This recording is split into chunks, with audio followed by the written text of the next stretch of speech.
Ram Sita serial இப்போ ராட்டகாசமான episode வந்திருக்கு. Skip பண்ணாமல் ஃபுல்லோடையும் கேளுங்க. அதுக்கு நான் இந்த வீடியோ பிடிச்சிருந்துச்சுன்னா லைக் பண்ணி பாருங்க. ரொம்ப பிடிச்சிருந்துச்சுன்னா நம்ம சேனலுக்கு வந்து சப்ஸ்கிரைப் பண்ணி கண்டினியூஸாக ஆதரவு தாங்க. ராம்லேருந்து எல்லாரும் வந்து யோசிச்சிட்டே இருக்காங்க. தெளிவாக வந்து ராமுக்கு வந்து தெரியுது குழந்தைங்களுக்கு என்னமோ ஒரு பிரச்சனை ஆயிடுச்சுன்னு சொல்லிட்டு தான் ஸ்டேஷன்லேருந்து வேக வேகமாக வராங்க. நான் நடந்த விஷயத்தெல்லாம் கேள்விப்பட்டேன். பசங்களுக்கு எப்படி இருக்காங்க, உள்ளே போய் பாரு ராம் அப்படின்னு சொன்னேன். உள்ளே வந்து பார்க்குறாங்க அந்த இடத்துல.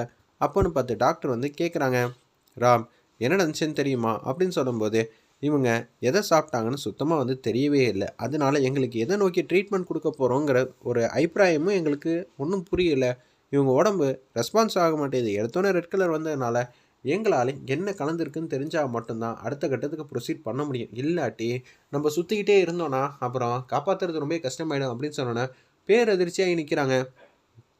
உங்களால் கண்டுபிடிக்க முடியாதா? கண்டுபிடிக்க முடியாதெல்லாம் சொல்லப்பா. அவங்க எதை சாப்பிட்டாங்க? பாயசம் தானே சாப்பிட்டாங்க. நீங்கள் மிச்சம் ஏதாவது இருக்கும், அதை லேபில் கொண்டு வந்து டெஸ்ட் பண்ணி கண்டுபிடிச்சிடலாம்ல. சரிங்க, நான் போய் சீக்கிரம் கண்டுபிடிச்சிட்டு வந்துடுறேன்னு சொல்லிட்டு வெளியில் வந்து நடந்த உண்மையெல்லாம் சொல்லிடுறாங்க அந்த இடத்துல.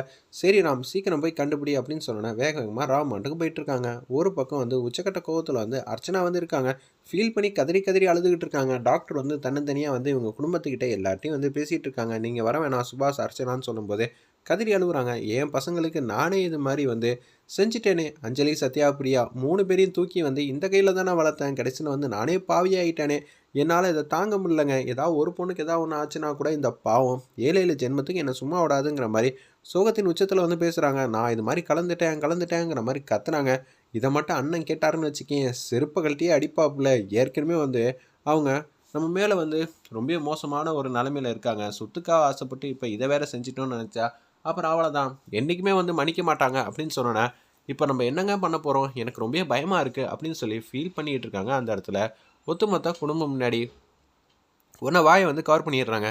என்னாச்சு, ஏன் வாயை வந்து கவர் பண்ணுறீங்கன்னு மீனா வந்து கேட்குறாங்க. இவ ஓவராக ஃபீல் பண்ணி கற்று அழுதுகிட்டு இருக்காளா, அதனால தான் சமாதானப்படுத்திக்கிட்டு இருக்கேன். கேட்கவே மாட்டேங்கிறா.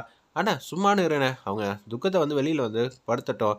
என்னதான் இருந்தாலும் அம்மா இல்லை, பொண்ணுங்களுக்கு ஏதாவது ஒன்று ஆச்சுன்னா என்ன ஆகுறது. சீதா வந்து பாசிட்டிவாக வந்து பேசுகிறாங்க. முத்தாரம்மன்லாம் அப்படியெல்லாம் கைவிட்டுற மாட்டாங்க. முத்தாரம்மன் எப்படி இருந்தாலும் வந்து பொண்ணுங்களை வந்து காப்பாற்றிடுவாங்க ஏதாவது ஒரு ரூபத்தில் அப்படின்னு சொல்லிட்டு இருக்கப்ப, இப்போதைக்கு என்ன பண்ணுறது, அந்த பாயசத்தை தான் கீழே கொட்டிட்டோம். அப்போனா சாம்பிள் வந்து எங்கேயாவது எடுக்கலான்னு பார்த்தா அதுக்கும் வழி இல்லை. லேப்லேயும் டெஸ்ட் பண்ணி ரிப்போர்ட் வந்து எடுக்க முடியாது. குழந்தைங்களை காப்பாற்றணும்னா மகாலட்சுமியால் மட்டும்தான் உண்டுன்னு சொல்லி நான்சிக்கு வந்து கால் பண்ணுறாங்க அந்த இடத்துல. என்னாச்சு சுபாஷ் அப்படின்னு சொல்லும்போது பட்டத்தின் உச்சத்தில் பேசுகிறாங்க. நீங்கள் நினச்சா மட்டும்தான் குழந்தைகளை காப்பாற்ற முடியும். ஏன் என்ன ஆச்சு அப்படின்னு சொல்லும்போது, நீங்கள் தானே வந்து அந்த பொருளை வந்து கலந்தீங்க. அப்படி இருக்கும்போது நீங்கள் தான் ஏதாவது ஒன்று பண்ணணும். குழந்தைங்களால் காப்பாற்ற முடியாதான். சாம்பிள் ரிப்போர்ட் எடுத்து டெஸ்ட் பண்ணி கொண்டு வரதுக்குள்ளே போதும் ஆகிடும். நான் வந்து அந்த பாயசத்தை வந்து கொட்டிட்டேன் அப்படின்னு சொல்லும்போது, அந்த பாட்டில் எங்கே வச்சிங்க, அவசரத்தில் எங்கே வச்சேனே தெரிலன்னொன்னே, சரி நான் பார்க்குறேன்னு சொல்லி ஃபோனை வச்சிடுறேன். இது எல்லாத்தையும் வந்து மீரா வந்து கேட்குறாங்க. என்னென்ன இப்படி பண்ணி வச்சுட்டேன் அப்படின்னு சொல்லும்போது, அவங்களுக்கு என்ன சொல்கிறாங்க எது சொல்கிறாங்க சுத்தமாகவே புரியல அந்த இடத்துல. நம்ம சுபாஷ் தெரியாமல் பண்ணிட்டோமா, எதுவும் சொல்லிடாத. என்னடா பண்ணுற, ஃபோனில் வந்து வெட்டியாக வந்து அரட்டை அடிச்சிக்கிட்டு இருக்க. அப்போனா இவ எதுவும் கேட்கலையா. டேங்க் கார்டு, நிச்சயம் வந்து கடவுள் இருக்காருட்டு சொல்லிடலாம். இதை மட்டும் கேட்டிருந்தா அப்புறம் அவ்வளோதான், மீரா வந்து நம்மளை உண்டல்லன்னா ஆக்கியிருப்பா அப்படின்னு சொல்லி யோசிச்சுட்டு அர்ச்சனாவுக்கு வந்து ஆறுதல் வந்து சொல்கிறாங்க. வேக வேகமாக வந்து அந்த இதுக்கு வந்து போகிறாங்க டைலரிங் யூனிட்டுக்கு. அந்த சாம்பிள் வந்து எடுக்கலான்னு சொல்லி வரலான் இருக்கிறப்ப தான் வாசலில் வந்து கான்ஸ்டபிள் 2 பேர் வராங்க. அவங்கள வந்து கரெக்ட் பண்ண சொல்லலான் இருக்கிறப்ப மேலே போய் விசாரிக்கிறாங்க. அந்த பாயசத்தோட சாம்பிள் கொடுங்க அப்படின்னு சொல்லும்போது அந்த சாம்பிளை வந்து சுபாஷ் வந்து வேகமாக வந்து கொட்டிட்டாங்க. அது சாப்பாட்டில் கலந்ததுனால நாங்கள் சாப்பாடு சாம்பிள் எல்லாத்தையும் வந்து கொட்டிட்டோம் அப்படின்னு சொன்னோன்னே, ஐயோ என்ன பண்ணுறது, அப்போ நான் என்ன பண்ணுறதுன்னு தெரிலங்கிற மாதிரி ஹாஸ்பிட்டலில் வந்து சொல்லிடுறாங்க. ஏன்டா சுபாஷ் இப்படி பண்ணிட்டேன், அவசரத்தில் என்ன பண்ணுன்னு தெரிலண்ணே. அவங்க என்ன தெரிஞ்சா பண்ணாங்க. ஆமாம், பிள்ளைங்களுக்கு ஏதாவது ஒன்று ஆச்சுன்னா இப்போ என்ன பண்ணுவாங்க, நம்மளால் என்ன செய்ய முடியும். யதார்த்தமாக நடந்த தப்பு தான். அவங்கள எதுவும் கோச்சிக்காதீங்க. இப்படியெல்லாம் ஒரு விஷயம் இருக்குன்னு அவங்களுக்கு என்ன தெரியுமா என்னங்கிற மாதிரி உச்சக்கட்ட கோபத்தில் வந்து பேசுகிறாங்க. ஒட்டுமொத்த குடும்பமும் இப்போது நிதானமாக இருக்க வேண்டிய நேரம். எதாவது பண்ணணும்.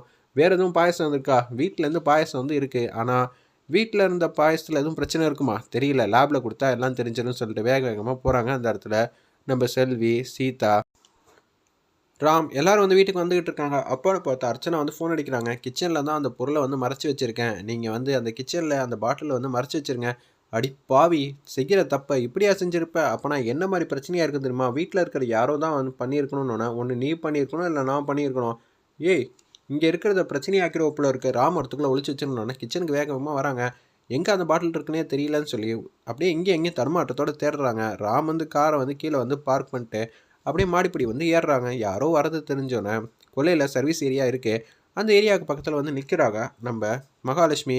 அப்பன்னு பார்த்து ஜன்னல் வழியாக எட்டி பார்க்கும்போது அந்த பாட்டில் வந்து பார்த்துட்றாங்க. அவங்க கண்ணுக்கு அந்த பாயசத்துக்கு பின்னாடி வந்து இருக்குது. இதை பார்த்தோன்னே பாயசத்தில் வந்து ஆல்ரெடி அவங்க பல்லி விழுந்த மாதிரி செட் பண்ணியிருக்காங்க. அந்த இடத்துல பாயசத்தை கிண்டி பார்க்கும்போது பல்லி இருக்கிறத பார்த்துட்றாங்க.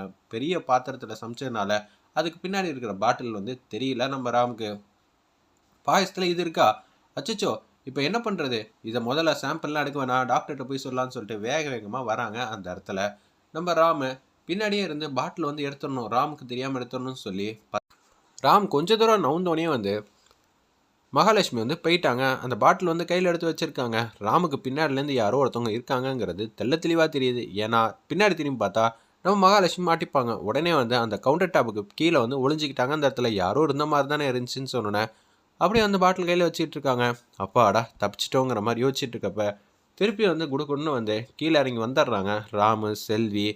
அந்த இடத்துல சீதா. அப்பன்னு பார்த்து ஒரு வேளை நான்சி வந்து அந்த பாயசத்தை சாப்பிட்டுட்டா என்ன பண்ணுறது? அப்புறம் அது வேறு பிரச்சனையாகிட போதே. நீங்கள் என்ன பண்ணுறீங்கன்னா பாயசத்தை கீழே வந்து கொட்டிட்டு வந்துடுங்கன்னு சொல்லிடுறாங்க.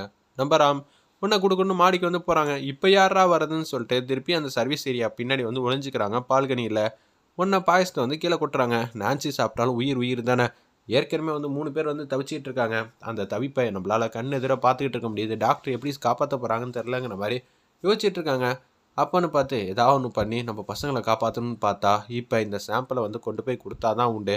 என்ன பண்ணலாம் அப்படின்னு சொல்லி தீவிரமாக வந்து யோசிச்சுட்டு இருக்காங்க அந்த இடத்துல. நம்ம நான்சி, அதாவது மகாலட்சுமி, நம்ம போவேனா மாட்டிப்போமா இல்லையா?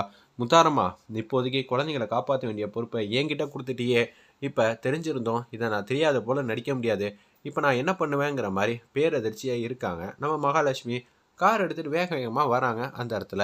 நம்ம சீதா, ராம், செல்வி 3 பேர் வந்து இறக்குறாங்க. டாக்டர் டாக்டருங்கிற மாதிரி கத்துறாங்க. சாப்பாட்டில் இந்த மாதிரி பள்ளி தான் விழுந்திருக்கு அப்படின்னு சொல்லிடுறாங்க. பை சான்ஸே இல்லை ராம், அந்த லேபில் வந்து டெஸ்ட் பண்ணுங்க. ஏன் என்னாச்சு? அது பள்ளி இருந்திருந்தா இந்த ட்ரீட்மெண்ட்டுக்கு கரெக்டாக வந்து ஒபே ஆகிருக்கும். ரெட் கலர்லாம் வந்திருக்கும். இருப்பினும் வந்து லேட்டாக தான் வந்திருக்கும். வாந்தி, அதுக்கப்புறம் தலை சுத்தல் இருக்கும் இவங்களுக்கு. அதை விட வேறு ஏதோ ஒரு பொருள் வந்து கலந்துருக்கு அப்படின்னு சொல்லும்போது அச்சோ, நாங்கள் பள்ளி தான் விழுந்திருக்குன்னு நினச்சிட்டு அந்த இடத்துல எல்லாத்தையும் கொட்டி வேஸ்ட் பண்ணிட்டோமே. இப்போ என்ன செய்கிறது? ராம், என்ன ராம் இப்படி பண்ணிட்டீங்க? ஒரு வேளை அதுவாக இருந்தால் என்ன, சைட்லேயே ரிப்போர்ட் வந்து எடுத்துருக்கலாம்ல, லேபில் கொண்டு போய் டெஸ்ட் பண்ணியிருக்கலாம்ல. என்ன ராம், கிடச்ச ஆப்பர்ச்சுனிட்டி வந்து மிஸ் பண்ணிட்டீங்களே அப்படின்னு சொல்லி டாக்டர் வந்து சொல்கிறாங்க. இது மாதிரி சொல்லுவாங்கன்னு நமக்கு என்ன தெரியவா போகுது? அப்போனா என்ன தான் கலந்துருக்கும் சாப்பாட்டில்? நம்மளை அழிக்கணும்னு சொல்லிட்டு தான் யாரோ ஏதோ ஒரு விஷயத்த வந்து பண்ணியிருக்காங்களான்னு சொல்லி டைவர்ட் பண்ண பார்க்குறப்ப சீதா கிட்ட வந்து ரொம்ப சோகமாக வந்து பேசுகிறாங்க.